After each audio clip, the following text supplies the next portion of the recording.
Pusti Andrija naš, to je najgori naš, je takva nekada, neće se bojiti. To moram da ne galam. Hrvaća sad zapanu ne dužno. Dobro.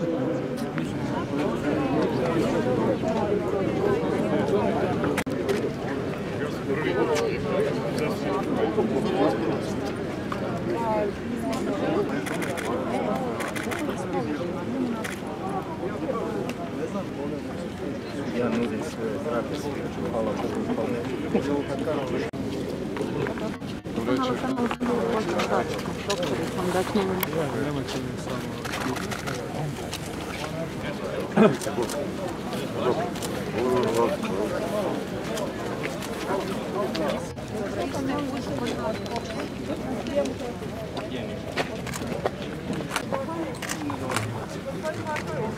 Ne dolazi ovdje.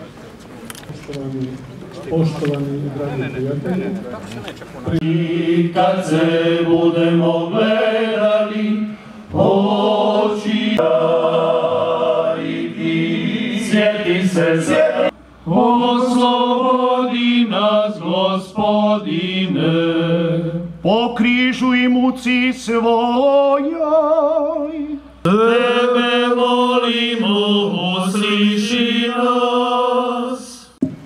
u ime Otca i Sina i Duha Svetoga. Gospodine, smiluj se. Oni će biti narod njegov, a on će biti Bog s njima. Ja ću žedno mu dati s izvora vode života za baš. Ljubav nas Hristova oduzima zbog snage i srčanosti koju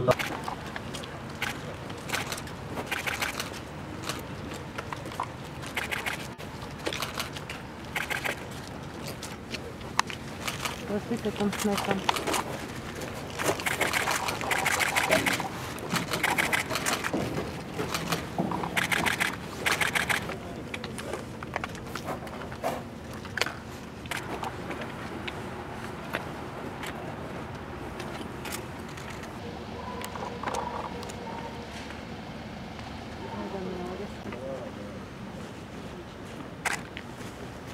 Thank you.